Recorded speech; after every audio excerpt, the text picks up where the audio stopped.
I was 15 years old, I was experiencing symptoms of anorexia nervosa. As I've been making this video, I've been anorexic for 4 years. I've weighed myself over 4,320 times, and I've been to the doctor 19 times and counting. Some could say that my diagnosis was lucky. I went into the hospital for major depressive disorder and suicidal ideations.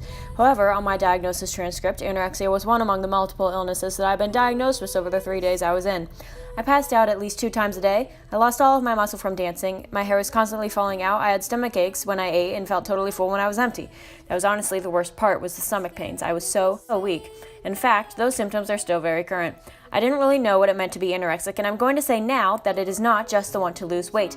Anorexia is a very, very dangerous illness that only 0.1% of the adult population struggle with. The disease feeds off of restriction. It feeds off of the smallest and most discreet satisfaction of simply leaving just one bite of a cookie left on your plate, or even a few sips of your drink left in your glass. The disease gains control of your stomach and your bones and your organs and your heart and your brain, and quickly feeds off of them until you're too weak to even function. My parents and family have lost countless nights of sleep seeing that I was literally decaying in front of their eyes. I quickly learned about the term gastroparesis, which I was then diagnosed with just a month ago. It literally means paralyzed stomach. I began a refeeding process, eating at least 5 meals a day. We started off with small portions and then rapidly increased them to get my calories up to an above average amount. If you can imagine, this was a very painful process. Anorexia is a body and mind illness, but it is also an addiction that has less to do with society and more to do with distortion. Imagine being in complete control of what you can eat and how much you can eat and when you can eat it. In fact, you don't even have to imagine, because I presume that you all, or at least most of you, are in complete control of your own calorie intake. But imagine being stripped from that control.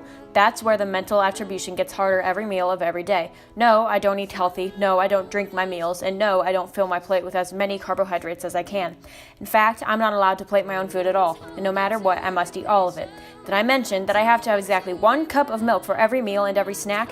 I dropped down to 97 pounds. Personally, I didn't understand the issue. I liked being that weight and I was satisfied. And that was the day I was first brought into the dietitian. She took one look at me and said that I need to be monitored 24 hours for 5 to 8 weeks in residential care.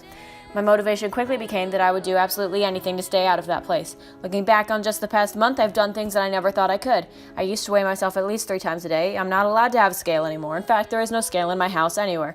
People quickly learned about my sudden weight loss and quite surprisingly responded with prayer. However, I've gotten a lot of comments saying that they wish they had my problem or that they wish they looked like me.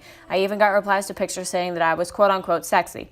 And I was quickly disgusted. I'm here to let all of you know that I honestly hope to God that none of you go through this illness. It's painful, it's sad, and it's broken me down at least 100 times.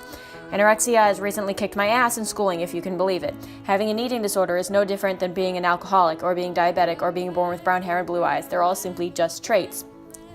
Looking back on the past 4 years of struggles, I've gained a lot of responsibility, not much self-confidence, but a lot of self-love. And yes, there is a difference.